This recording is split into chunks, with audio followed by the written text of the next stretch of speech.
You're listening to an Anazao Ministries podcast.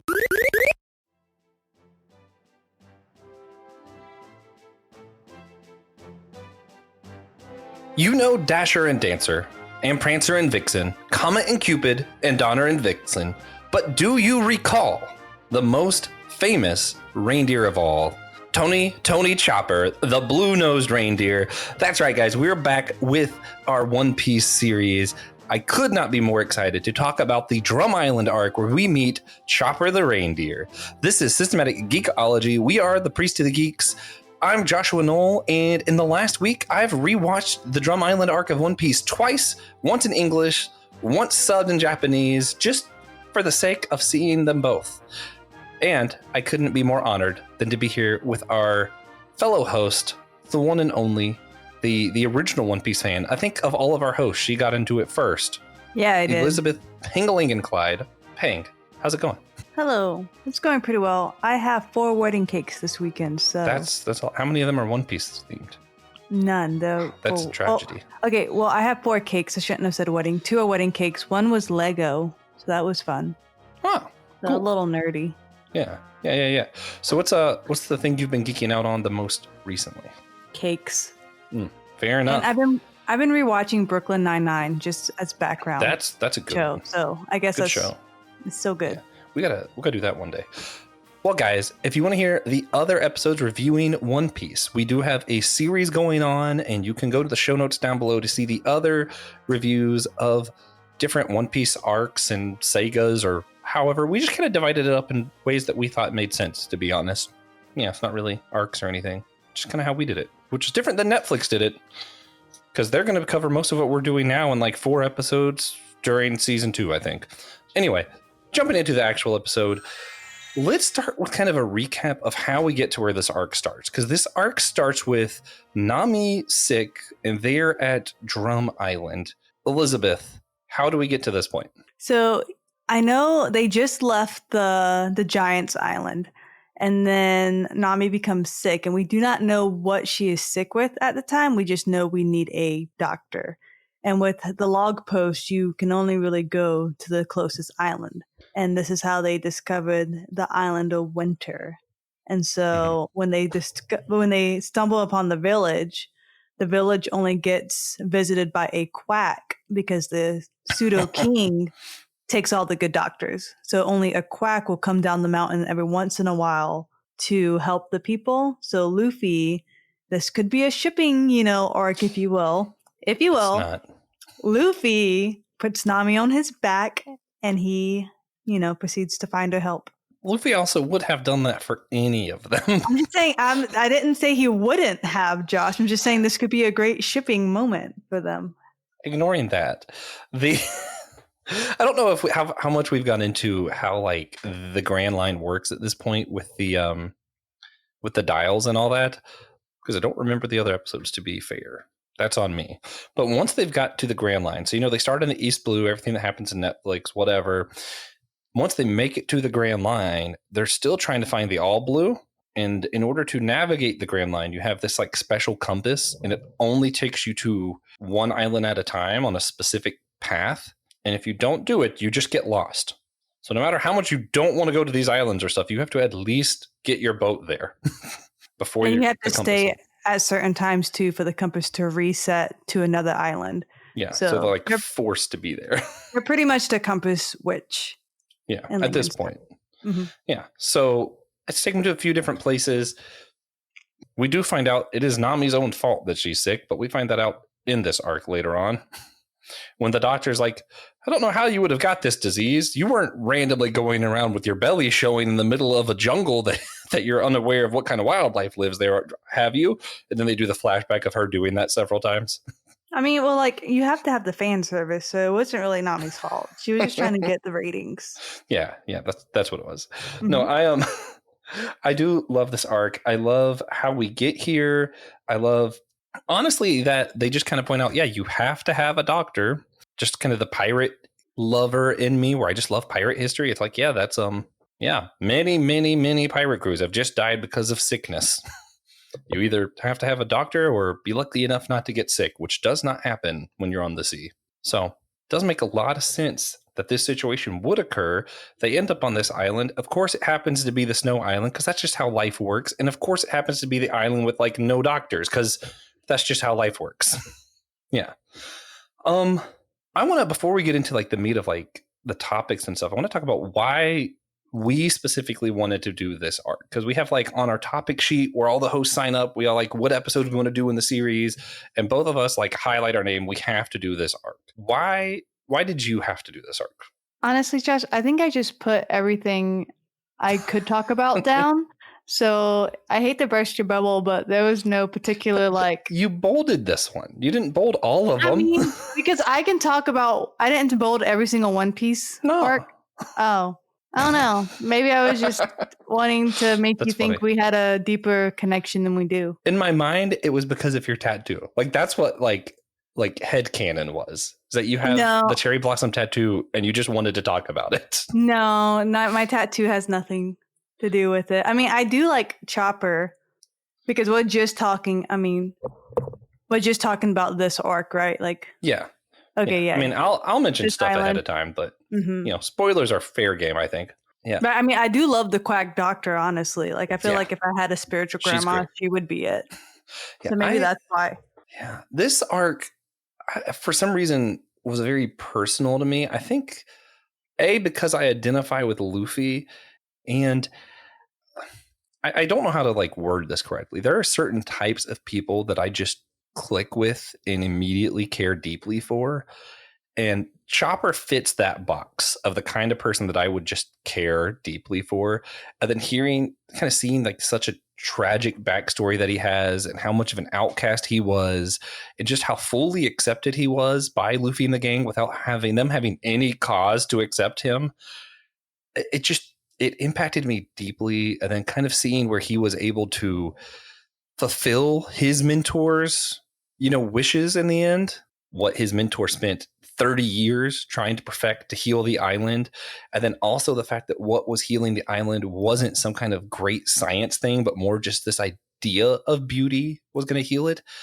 Everything about it just hit me in a very meaningful way. So like for a long time, the background on my phone and computer and everything was this like the last scene of this arc where they have the drum island thing that looks like the stalk of a tree and it looks like a giant cherry blossom fest tree. That was like the background of everything for me because I just loved that particular picture so much. It was so cool. I also do have a cherry blossom tattoo unrelated to pain. Mine was because I had died. Like I had a car accident and I had a bunch of scars on my arm and I needed them covered up. And cherry blossom is like personal to me and my mom. And there's this arc of One Piece I love. And on top of that, it also is like Japanese culture kind of like represents new life, which I think also might be why they use that here when we're talking about like medical stuff and doctors. I feel like it fits really well. Yeah, I don't put that much thought and emotion in almost anything. But I'm so thankful for people like you because you balance people like me. So why do you get the cherry blossom art? Because you have the tattoo and you have Luffy's hat. Yeah, I mean, it's just down my whole arm. It was easier to connect. It's like a connection piece of like you just thought it would look cool. Then you were like, yeah One Piece.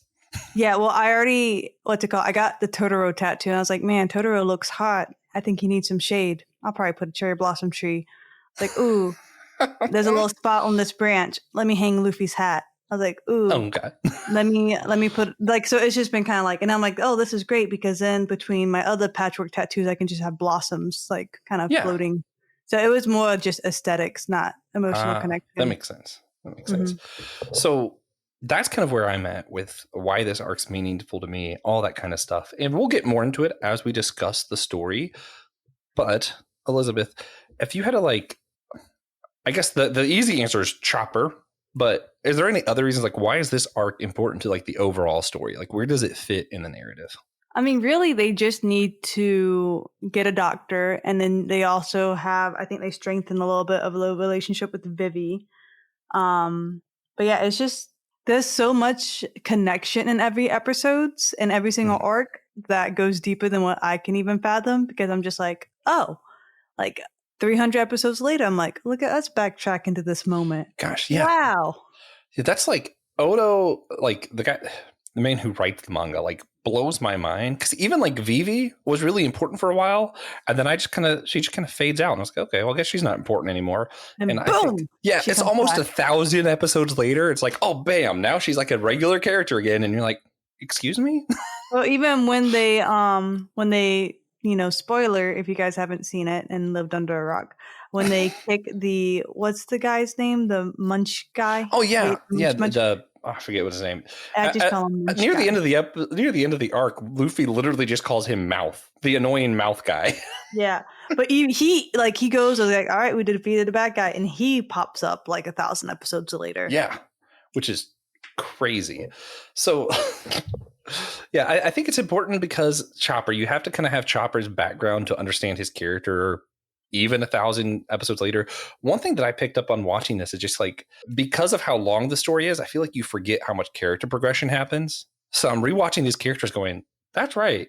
Sanji did kind of used to be a little worse, and Zoro had a lot less of a purpose back then, and Chopper was a lot more insecure.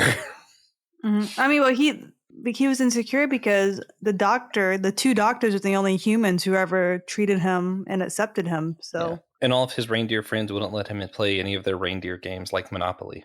yeah. Also, that is actually, for those who don't know, that is actually part of it. Chopper couldn't play the games with the other reindeer, and he was left out. Quick random subplot analysis. They definitely gave him the blue nose to contrast with Rudolph, I think. And what I like, here's my big take, or hot take of the episode, whatever. Luffy is better than Santa Claus. Santa Claus at the end of Rudolph just picks Rudolph because, hey, you're useful to me. Luffy says, you're my friend. And I just think that's better. Backup food. If you ask Sanji, he's backup food. That's what Sanji says. That's not what Luffy said. To be fair, though, Luffy was a little sillier. He was like, oh my God, you're a monster. That's so cool. You're my friend now. And it was funny because like it starts off silly, but then Chopper's in a moment where he needs friends and he thinks he's all alone. And he says something like, even though I don't have any friends, and Luffy is up there in the distance guarding a prized possession of Chopper and goes, no, you do have friends. So it starts as this silly thing of Luffy being like, you're going to be my friend. And it ends with Luffy being like, no, we're friends. And it's, I don't know. I love Luffy for moments like that. It's great. But that's like anytime the crew joins Luffy is like, I see you for more than this. You're a part of my crew. Blah, blah, blah. God, yeah. Well, and I think that's also why this arc was really cool, was because, so in the beginning, you know, when you're in the East Blue, they're picking up crew members left and right, whatever. And it kind of felt like he was done. He finished his crew. So for me, I wasn't expecting him to add someone new. And then you get here, and this feels like I think from this point on, whenever someone new joins the team, it almost feels more significant because it's not just him building a team. Now it's bringing people in because he just genuinely likes them or wants them, something like that. You know, like I feel like because it's not just constant, it's a little more rare, feels a little bit more special to me when it happens. Mm-hmm. Yeah. Not the character themselves, just the act of recruiting someone feels more special. Yeah. Okay. So we teased them enough. Could you go ahead and summarize the story? What happens in this arc? Yeah. So Luffy and Nami fall madly in love after he saves her life. And false.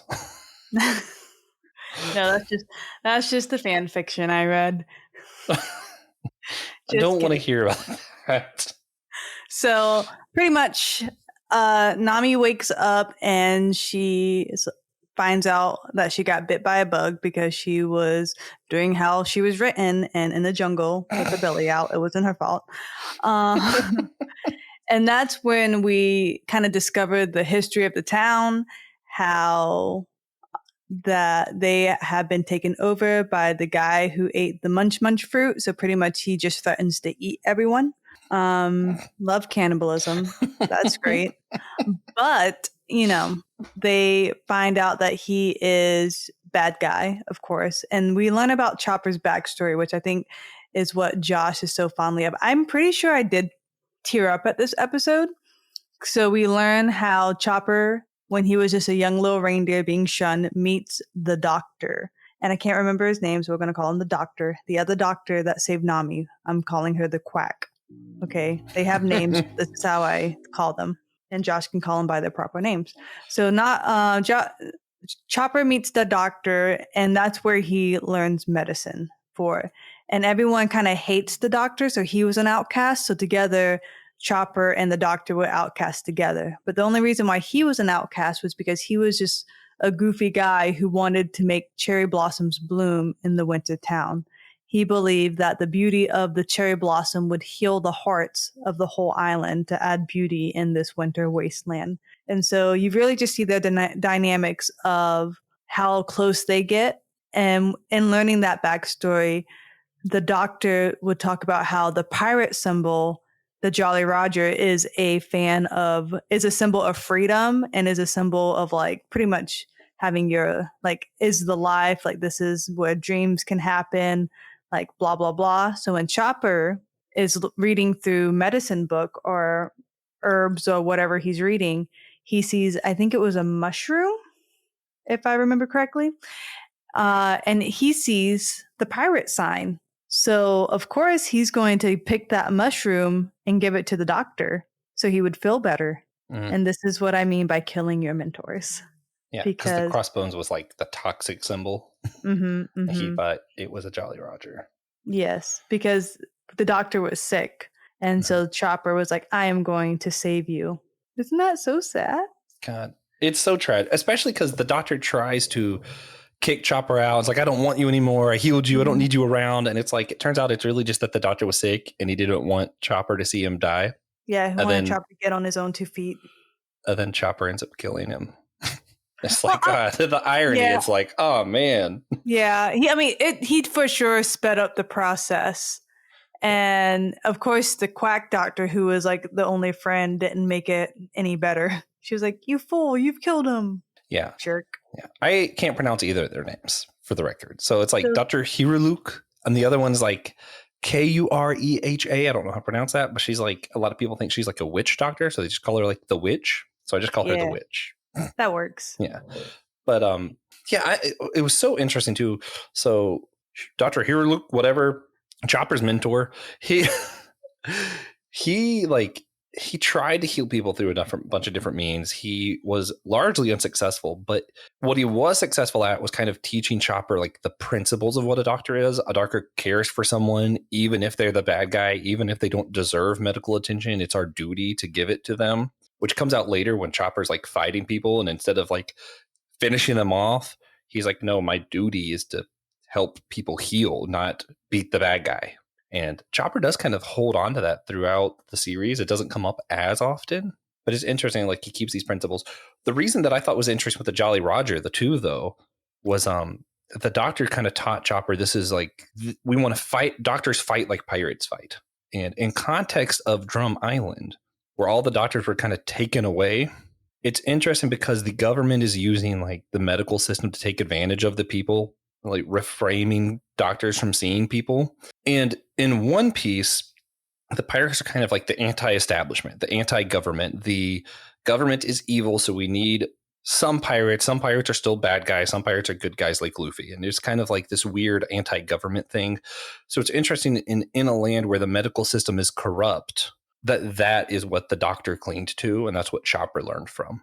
I don't think the witch doctor ever really did any pirate stuff, though, right? She was just kind of like, I'll help people, but you're giving me your stuff. Yeah. She's like, I healed your son. Give me 50% of whatever this bar makes, all of its assets. And you're like, oh, okay, cool. I'm trying to think what else.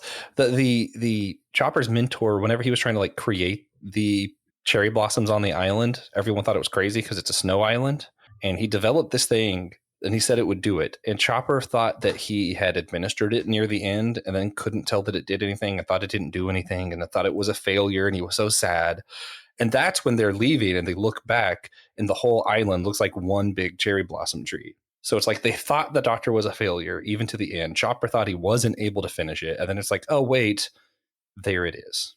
And the whole reason that started this was the mentor saw a patient like 40 years, 50 years or something ago, where this person was dying, but he saw something beautiful and that allowed him to heal. Which, real life, there is a lot of medical studies that show perceiving beauty in some way actually does cause the human body to heal itself. So it's not unfounded. Also, my other podcast, Whole Church Podcast, we're doing a series on it. Elizabeth was a guest once, so check that out. I might put that link in the show notes too. But yeah, okay. And then as far as what happens with the guy who ate the munch munch fruit, the annoying mouth, and how Luffy saves the island, do you want to break that down for them? Because we can't leave them with oppressive government and medical system being evil. It ends on a happy note. This part is like the fight scene is kind of hazy to me, but I just know like how did he defeat him? I know he defeated him. And I feel like he did something very Luffy like, but I just can't think of what it was. God, like I feel like I just saw it and I can't remember. I remember all the things leading up to it because like originally the guy goes to the castle because he'd been away from the island for so long and he took all the doctors away and he came back because he had been the one oppressing all these people. And even though he was gone, the people were still oppressed because they didn't have any doctors. But he goes up to like his old castle, and that's where the witch doctor and Chopper have been staying. And they have the flag from Chopper's mentor up on top of the castle. And he's like, that can't be here. That's a disgrace and all this stuff. And he goes to shoot the flag.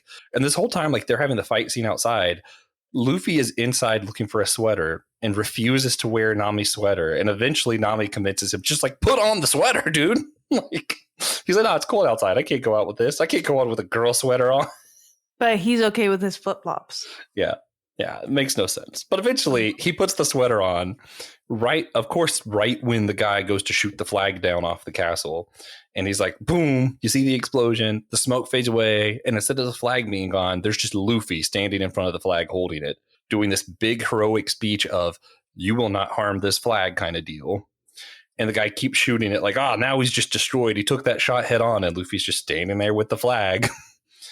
And that's when Chopper says, I might not have anybody. I might not have any friends, but I will not let you hurt that flag. And he's like, I'm going to fight you now. And Luffy goes, you do have friends, flings down from the castle. And mind you, for Chopper, you see all these stories of like other reindeer, like fighting him and beating him up because he had a blue nose. He looked weird. He was like an outcast. So he didn't fit into nature. He eats what's called a human fruit. So he can like transform to human. And when he does that, he kind of looks like a monster. So people thought he was like the Yeti. So humans wouldn't associate with him. And like you said, only the doctors were really associated with him. He's never had a friend. So here Luffy is just thinking, here's a cool reindeer. This is my friend now. And he's just kind of playing around. And even the like witch doctor says at some point, like, you use that word friend. And I don't think he knows what that word means to Chopper. He doesn't realize how powerful that word is. And Luffy really didn't. He's like, you're my friend. And then at the end, he's like, nah, you're my friend. And then he destroys the bad guy. But what I do remember, it was funny, like Chopper is going to fight the other bad guys, like the henchmen, more or less. And Luffy just starts watching because Chopper has like the, what's the ball called? His rumble ball. The rumble ball. Yeah. So he created this thing to like do different transformations. So he's not just reindeer or human thing. So he has like all these different transformations. And he does it. And Luffy's just watching like, oh, that's so cool. And the guy with the big mouth's like, aren't you going to fight me? What are you doing? You're just watching him. And he's like, yeah, look at that. That's awesome. And Luffy's just totally ignoring the actual fight that he's in. I think it must be one of those where Luffy just kind of like turns on and punches the guy at the end. Because Luffy did not have a hard time with this guy. No, the fight was very like forgettable. Yeah, it was just, okay, my turn now. Boom, guy is gone. Yeah. And man, there's so many beats in this arc that are interesting because like you have that storyline of like the medical system, you have that like what does friendship mean, you have the like outcast line, you even have like a lot of like are animals humans because you even have like the what were the giant bunnies called, do you remember?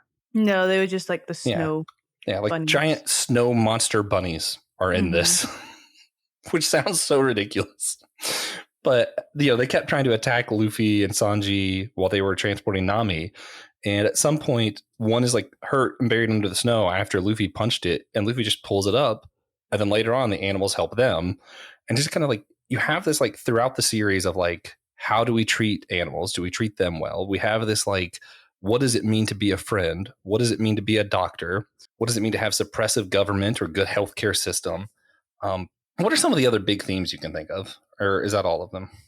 That's all of them I can think of. I know this is where we first learn about the animal type of fruit. So like a new species. Yeah, those are like the Zoan devil fruit. is now introduced. So that was a major point. And I'm always like, what are the odds a reindeer will find the human fruit? Interesting. But that's just how it's written. Now, there's a lot of fan theories around Chopper. Have you how many of those have you read? None. Yeah, there's a lot of people who don't think he ate the human fruit. They think it's something else. Oh. But I don't know. Because, I always thought that was crazy, like whatever fan fiction. Just like I did, like people were like, Luffy didn't really eat the gum fruit. It was this other thing. And I was like, yeah, whatever. Stupid people. That's fanfic.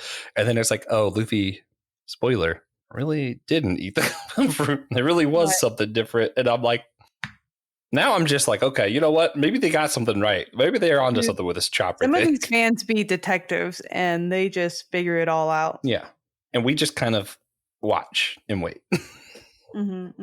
Yeah. Oh, man. I'm trying to think. So did we summarize the whole arc? Are we missing any like major things? I think that's pretty much it. I feel like the most, I guess you could say, Zoro gets lost. Yeah. Oh, always. But I think like the most dilemma when we talk about is pretty much just like the oppression of government. Like that's not, but he was, like I said, the fake king. He took the power away from someone else. So he wasn't really a bad ruler. He was just a dictator. He wasn't like the throne wasn't really rightfully his. Yeah. But I do think it's interesting that like his way of suppressing everybody was like through the medical system, especially this is like really nerdy of me, but like when you look at like the Roman Empire and how Rome fell, it was because of like largely it has a lot to do with how they treated teachers and how they treated the healthcare system. So if you really look into it, US about to fall then. That's what I'm saying, man. I'm like, why are we doing this? This is like history repeats itself. Because what Rome did that was different, though. Rome would like, whenever they conquered like a country, whatever, the people that they took captive were like, okay, so you're going to be the teachers and the hospital workers. You know what happens when you have a lot of people that you've suppressed teaching your children? They teach them things you don't want them to know. And it kind of topples the whole system. And same thing with like healthcare. How much do you think these people from other countries you conquered really want you to survive your injuries? Not that much, guys. But yeah, so it's interesting how like, and I think you can see it all throughout history. Whenever you don't value your educators and the healthcare workers, that's when you're about to fall. And yeah, we're definitely seeing that in America. And I think we see that especially with I don't know if we see it with educators in this system, but we definitely see it with like hospital workers, how they, even the doctor they did have, they kind of treated like crap. And only the one guy cared when he died. You remember that? Yeah. I mean, well, even then, like, there's a reason why the health, like, there's always a teacher shortage and everyone's leaving the profession in droves. If I was a regular teacher and I didn't teach culinary, I would not be teaching. Yeah, no. I think people who are educators are either incredibly brave, morally upright people, or stupid. Because I'm like, it's like there's no pay in this. Why are you doing this? For summers off. Yeah, that's it. Yep. Oh man. But so thinking of Drum Island itself, how would you describe like exactly what happened to the other medical people? Because it wasn't just the one doctor. There were others before the mouth guy came. I mean, but didn't the guy like had his own private like army of doctors? Like yeah, I think he took all the doctors, turned them into an army, and then left. And then he was a really basically he's kind of a pathetic bad guy, so he kept losing, so he lost all of his doctors. Mm-hmm. And did he come back thinking he was going to get more doctors, or did he just come back thinking he couldn't do it out there, so he'll just come back and be king again?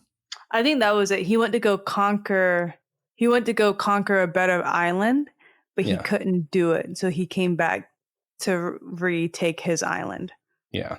One thing that I also thought was interesting is even when he wasn't there, everybody was still living like suppressed, even though the government wasn't even present anymore. So like kind of like that they residual effect. Themselves mentally. Yeah. Like once they had been suppressed, it was like the after effect, like they couldn't build back up from how he had damaged the island, I guess.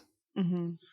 Which is funny because I don't know, like it doesn't seem like Chopper's mentor, whatever his name was, put that much thought into it. But because that was like what was actually hurting them was their own mentality that they had been suppressed and they didn't feel like they could build themselves up. Beauty actually really probably would have helped in that situation. They needed something to inspire them. Yeah. Yeah. And I mean, it was in the. I mean, there's a reason, like in Alaska, they have these, what they call them, like happy lights or something like that. So when it's darkness, like if you do not see sunlight, like you will get depressed. And so with this being a wintry, like snowstorm land, they didn't see sunlight for so long. So just having that little bit of like that cherry blossom, that bright, beautiful image that they haven't seen, put a little pep in their step, gave them new meaning. Kind of makes me think of the beginning of Narnia too, like Lion, Witch, and the Wardrobe when they came up and everything's snow and hopeless. Yeah, that makes sense. Yeah. So we mentioned some of the bigger themes. I kind of want to go ahead and talk about. So we talked about beauty a little bit. I feel like caring for animals was there, but I don't think it was like really a main focus. I feel like the biggest focus, like you said, was like the oppressive government, the healthcare system stuff, and then I think friendship was a really big thing. Yeah, it can just be like being inclusive is a big one. Like, and not really animal abuse because it wasn't the fact that, but just being inclusive. So if someone's different than you, don't shun them. Yeah. I think too, because, you know, whenever you see Chopper's backstory, he's with the humans and they want to kill him because he's a monster. And one thing that I like about anime is that you could do a lot of stuff that you can't do in cartoon, like normal cartoons, and you could do a lot of stuff. Like mentor. Yeah. You do a lot of stuff that you can't do in like live action because you can be extra ridiculous because it's anime. And one of the things here that I actually think is really merited is when you see Chopper, not just humans chasing him, them shooting him bleeding, him fainting, him being like actually deeply wounded, right? And when he goes to the other reindeers, it's not like, oh, they wouldn't let him play reindeer games. It's no, they're trying to bash his head in because he doesn't belong with them. And you're seeing him all bloodied up, beat up. You know, you see when the doctor tries to kick him out and won't let him stay with him anymore, he doesn't know where else to go.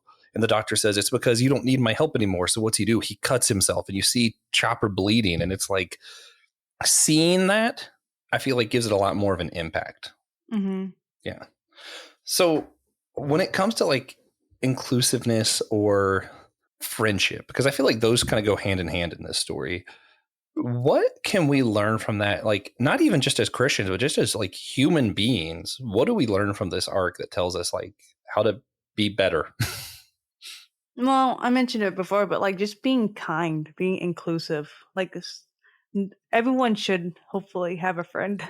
Because it's sad if you think about like if someone has absolutely no friends. I mean, if you're a turd, that's one thing. But obviously, Chopper wanted that relationship aspect and was denied. And because of that, he had social dilemmas, meaning whenever he puts on like a front where he tries to act big and tough and he's like, don't compliment me, you idiot. Like, what do you think? Did you think that makes me happy? But he's really eating it up. So now because of the way he was treated, you can even relate that to trauma. And now he's having trouble emotionally connecting with others. And you see him kind of work through that as he gets more used to being in a relationship with humans or just friendships. Yeah, and that's what's interesting is like as you go throughout the show over like the next 1,000 episodes, is you see like, I think Chopper's character builds a lot, but it's almost like he never learns how to express himself differently. Mm-hmm. So like at this point in the show, he's like genuinely trying to put on a tough guy act, right? But by the time you get like 1,000 episodes later, he's like blushing and very obviously showing emotion, going, I don't need you to compliment me. And it's like he's still saying the same thing, but you could tell he's like physically reacting differently towards them. Mm-hmm. Yeah. I really appreciated that. And I think the thing that sticks out the most to me, I'm trying to think of the right way to word it, because there is good and bad examples of this. And I think there's a really good example here. Luffy did not learn about Chopper's backstory and go, oh, how can we reach out to him? How can we be there for him? How can we, preach the gospel of piracy to him or anything like that, right? Luffy was just being Luffy. That was it. Luffy saw some reindeer talking to it. Oh my God, that's the coolest thing ever. Did you have a blue nose? That's wild. And Luffy just thinks it's cool. And Luffy's just kind of like being Luffy, right? And then when it came to a point that mattered, Luffy wasn't just defending him because, oh, we need a pirate on our crew. And if I do this, he'll join us. Luffy was straight up, no, this is wrong. I'm going to stand up for what's right. And I think that's why it meant so much to Chopper. I feel like because of how insecure Chopper was, if Luffy knew, I don't think it would have meant as much. But I think it was because Luffy was just genuinely wanted to be his friend, genuinely was just thought Chopper was cool, you know? And when I think of that, like, not just as a Christian, but like as a human, and I'm going to use Bible because I am a Christian, but there's moments in my life where I just thought that I was just there. Church camp's a good example. I was like, I worked church camp. I did what I was told to do. That was it, right? And then years later, someone will be like, hey, you said this, and it meant a lot to me. And I was like, I was just saying what I thought was right. Like it wasn't like you're trying to say something to somebody. The bad part is sometimes you say stuff and you thought it was no big deal. And then later you learn that you deeply hurt someone on accident, right? Yeah, it'd be like that. Yeah. And I guess what I'm trying to get at is you might not know everyone's story. You might not know what's going on in other people's lives, but I feel like if you're right yourself, if that makes sense, like if you're doing things right and you're behaving right and saying not saying the right things because you're trying to say the right things, but like if from the abundance of the heart, the mouth speaks, right? So like if your heart is in the right place and you're doing the right things, you might not know how you're impacting people, but you might be reaching out to someone like Chopper who's never had a friend in his entire life. And you're saying, hey, we're going to be friends. And you have no idea what that means to him. But it comes with that warning of you also might just think you're joking around and tell someone like, nah, I wouldn't be your friend. But you actually said that to someone like Chopper and it hurt deeply. Mm-hmm. Yeah. Thoughts? I think also you just don't know someone's backstory in any relationship or situation. And this could be kind of said with all the crew I think One Piece does the best with backstories. In any of like series I've ever seen, but you just don't know someone's story until you actually slow down and ask them. So you should always be mindful of what you say. Like just this past Sunday, my husband, for those who is all of our listeners who do not know my husband, he is the kindest guy ever. He is a super encourager. He will be your biggest cheerleader, biggest fan, and your biggest support in anything he does. And he made a joke with someone, one of the worship leaders, and he thinks it's so funny because of the way she pronounced a word when she sings. And he was like, I was thinking about you because, we were listening to the song and like that's his when you pinpoint something fun about a person. And then she got so butthurt. And I'm like, to the point of like worship first service was awkward. Okay. No, it wasn't awkward. It was okay because she was a worship leader. And I can say this because no one, I don't think any of these people who know who I'm talking about would make connection. But then he went to go hug her in between service, and she backed away from him. Oh. And he was like, hey, what's up? And so she held on to this offense the whole entire first service. And so Taylor was like, that's not what I meant. And I just think of all the time, I'm just watching it happen too. And I watched the first interaction happen. I was like, Taylor, you need to stop. It's your joke. She's not vibing with what you're joking with. But so they talked and he was like, but I'm like, he has put so much encouragement into the bank. He could have made a withdrawal, but then worship's second service was so much different once the offense was taken out. You know what I mean? Yeah. And so you just don't know, even if you're just joking, the power of your words, how it affects someone. But then more importantly, you don't know how when you affect someone, that circle of their influence is now affected. Because worship second service was a whole lot different worship first service when she wasn't carrying that offense by a funny joke my husband made. Man. So watch what you say, people. And you do actually briefly see that in this. I forgot about the moment. Luffy does hurt Chopper's feelings because Luffy and Sanji were the ones who saw him talking and walking around like a human. Yeah, they thought it was so cool, but what they was said, very insecure about it. Yeah, because Luffy said, "Oh my God, you're a monster," and he starts running away. But Luffy's next word were, "That was the coolest thing ever," because Luffy just thought monsters are cool. You're a monster. Mm-hmm. But what Chopper heard was he had been hunted down and literally shot several times because people thought he was a monster, and this guy thinks he's a monster, so he's like, "I'm running away now. This guy hates me." And it wasn't till later that he kind of learned Luffy a little bit and went, oh, no, Luffy is an idiot and just thinks that monsters are cool and said, you're a monster. That's cool. Yeah, good old Luffy. Yeah, Yeah, I think that actually might be the biggest takeaway. It's just kind of, there is a power in friendship that is, I feel like too often we see where movies and shows focus on just romance, and romance is powerful too. It's fantastic. Yeah. But I like that. I like when shows also show the strength of friendship, like Lord of the Rings and like the Drum Island arc of One Piece. Because what Chopper needed wasn't a girlfriend. Chopper just needed a friend. And I don't think it could have been anyone other than somebody who was just going to look at him for who he was and say, that's freaking cool, dude. And sometimes that's all you need. You just need to be able to look at people for who they are and say, that's freaking cool. You know? Yeah. Well, guys, this is it for this arc. I think we're just bring it back to like the Netflix. If I had to guess, I want to see what your thoughts are.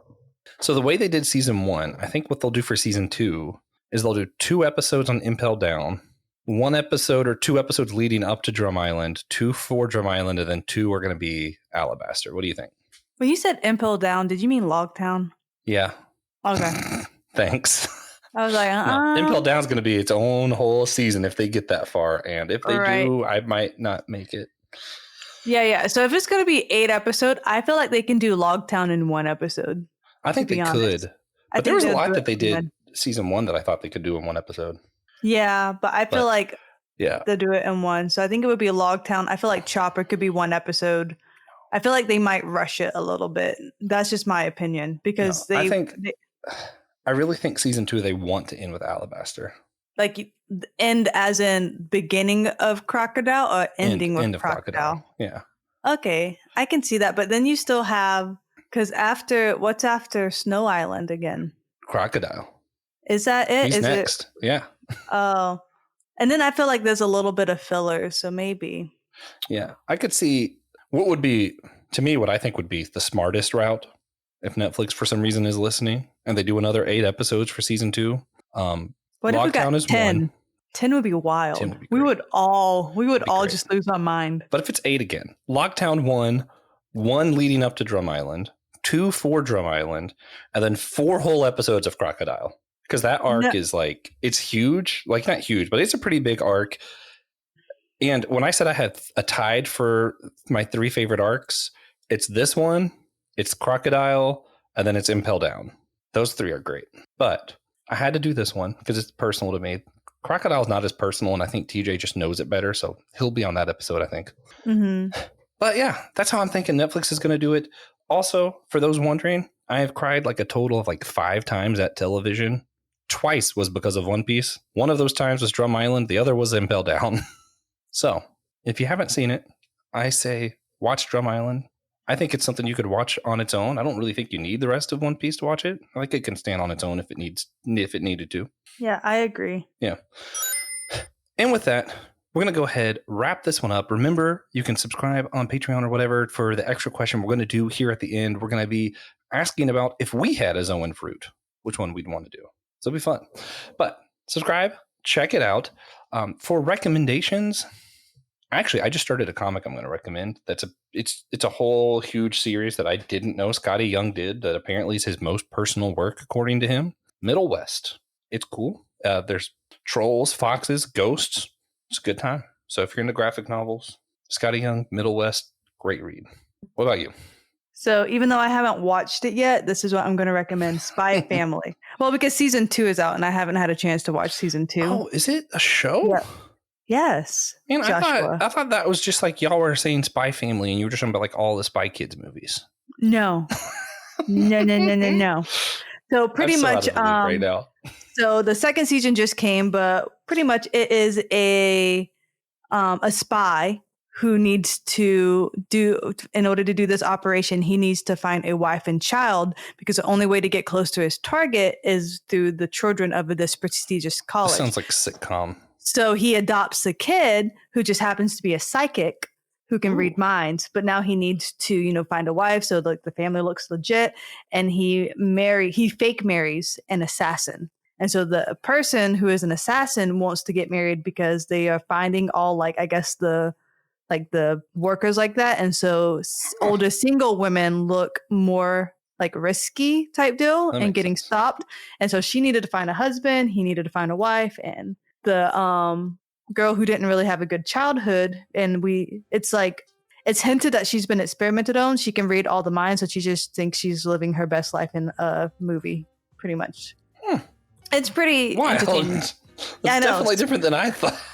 Spy Family season 2 just came out, so go watch season 1. And I'm fairly sure you and Kino are doing an episode on it in December, actually. Spy Family? I just didn't know what it was. Yeah, y'all signed up for it on the topics list, and I was like, and yeah, they can do that. Why not? Yeah. Anyway, guys, spoiler for future Systematic Ecology episodes aside, don't forget, if you want to hear the rest of our One Piece reviews, you can go to the show notes down below. We have a playlist with all of them there.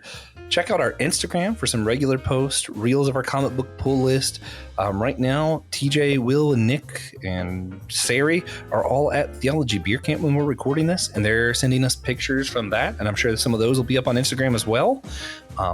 So check it out. Remember, we're doing that extra question over on Apple Podcast and Patreon and all that stuff, so subscribe. And remember, we're all a chosen people, a geekdom of priests.